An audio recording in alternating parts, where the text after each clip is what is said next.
Namaskar friends, myself Deepak Kumar Rath. I welcome you to the digital media of Uday India. Friends, elections are going on and in India things. I want to remind you that what mistakes our political legacy who ruled this country, the first family, they did. And I can say that what are the blunders they did in the past, and it's no one but Pandit Nehru's lack of vision for future. And friends, today what we are seeing in Rahul Gandhi and his acolytes doing, we should not be surprised at all. If you look at the Congress Manifesto presented by Rahul Gandhi, that is a proof that he lacks vision and he can't see future and believes that Indians are an illiterate lot and can be shepherded as they want, and this lack of vision is nothing else but a proof of how their DNA works. And Rahul Gandhi's Parnana, Pandit Nehru, who was lacked vision, and later on his grandmother and then his father. And this lack of vision runs into the family, and today we will prove it, we will show how lack of vision in our first Prime Minister Pandit Nehru led to many blunders in the history. And Nehru was one of the notable freedom fighter and country's first Prime Minister. Although he has been credited for many things which he had done during his tenure, he had committed some blunders and we are regretting for it even now. Our young generation is suffering, our nation is suffering.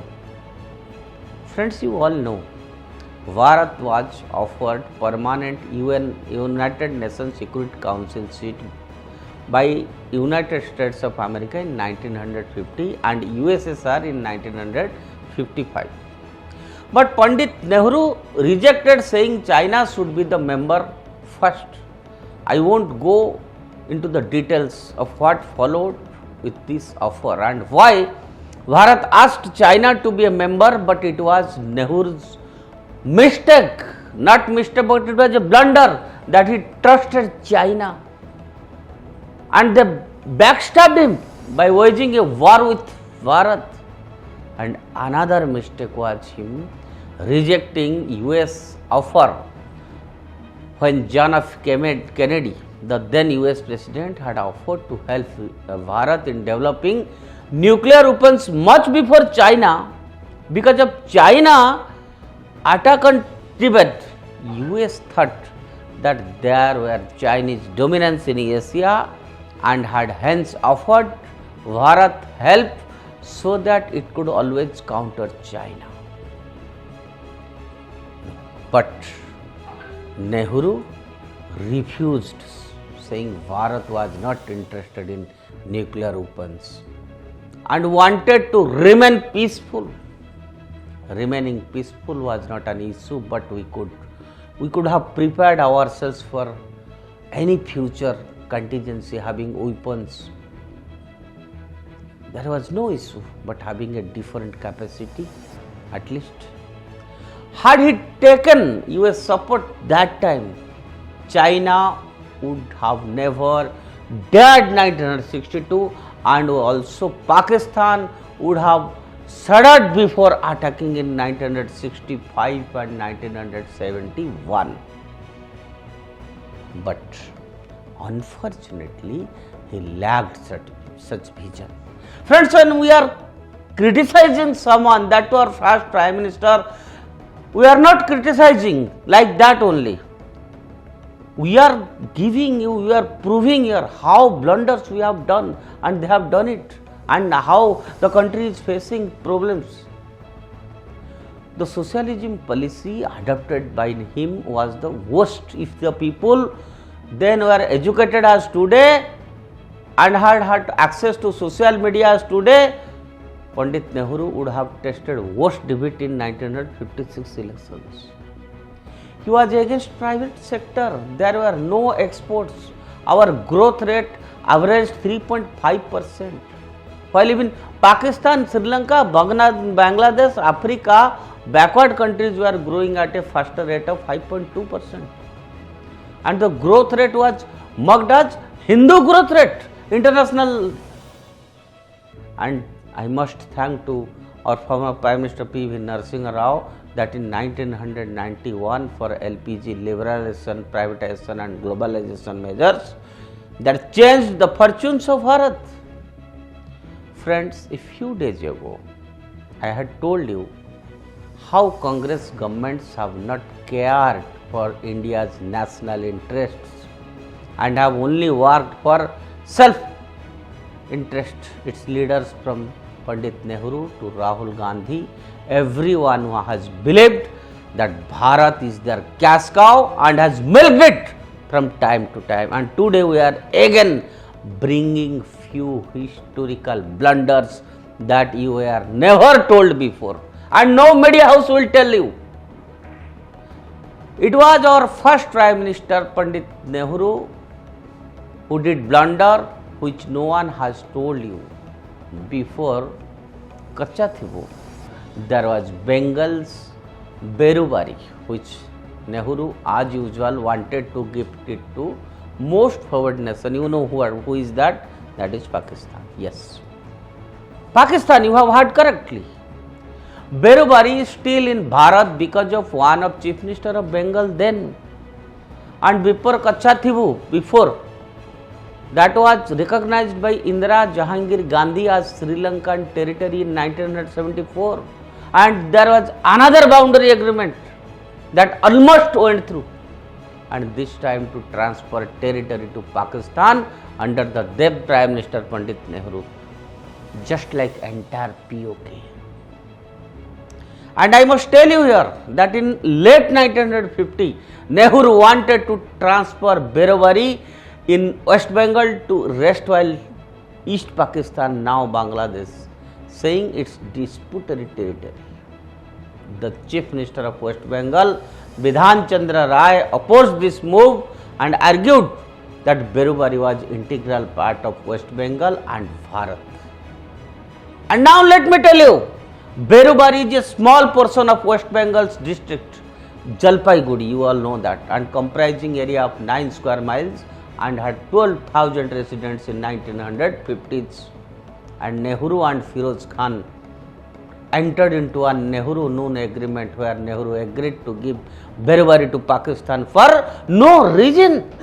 And the autocratic decision of Pandit Nehru was opposed fiercely by the then Bengal Chief Minister Bidhan Chandra Rai. And in his historical 1959 speech, he said, whether PM has right to adjust boundaries without reference to West Bengal government, and whether Prime Minister has right to adjust boundaries at all. Chief Minister Rai didn't stop with empty speeches but followed up matters so fastly to 8-judge bench of Supreme Court. And principal contention was that Article 1(3)(c) of the Indian Constitution provides Bharat authority to acquire territories, but it makes no provisions for ceding any existing territories, and Supreme Court ruled that a constitutional amendment would be needed to transfer Bharat's territory to any another nation. And this landmark judgment destroyed Nehru's plan to help Pakistan. Gifting Cocoa Island to Burma, friends, Nehru had gifted Cocoa Islands to Burma in 1948 without the consent of Parliament and Burmese. Instead of gave it to on a lease in China in 1994, and today we have Chinese presence in Indian Ocean and they can keep close watch on our naval activities. Again, gifting Kawa Valley. Pandit Nehru gifted Kawa Valley to Burma, which was very beautiful. Initially, they used to pay lease for the valley, but later Pandit Nehru asked them to stop paying. Had the valley been in India, it would have been developed as a tourist destination and contributed to our economy. Rejection of Gwadar port from Sultanate of Oman.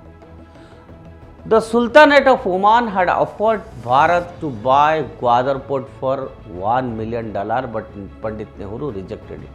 Had he purchased Gwadar port, then we would easily trade with Gulf nations, Iran and other Central Asian countries. But now that Pakistan gave it to China, we have Chinese presence in Arabian Sea also, denying merger of Pakistan, Nepal also. Friends, in 1952, Nepal king had expressed his wish to merge Nepal to Bharat, but our Pandit Nehru rejected it. And today, we have Maoists, Marxists in Nepal leaning towards China, and Nepal, just like Bangladesh, Sri Lanka has become Chinese colony, which is becoming dangerous for us. Pandit Nehru might have been good freedom fighter and fought for Bharat's independence, but he lacked vision as a prime minister for the nation. He may be a popular figure, he may be a popular leader, statesman, politician, but he was not a visionary for the nation and lacked farsightedness. And I may be called a Sanghi, BJP IT cell or Andhbhakt, but if any rational person would analyze the history, they would obviously have drawn the same conclusion that I have told you today. And this is the facts. Friends, these are few informations, historical facts that no media in Bharat will tell you. Only Uday India brings out such informations that is in the interest of our nation. Stay tuned with Uday India. That's all for today. Subscribe Uday India. Thank you.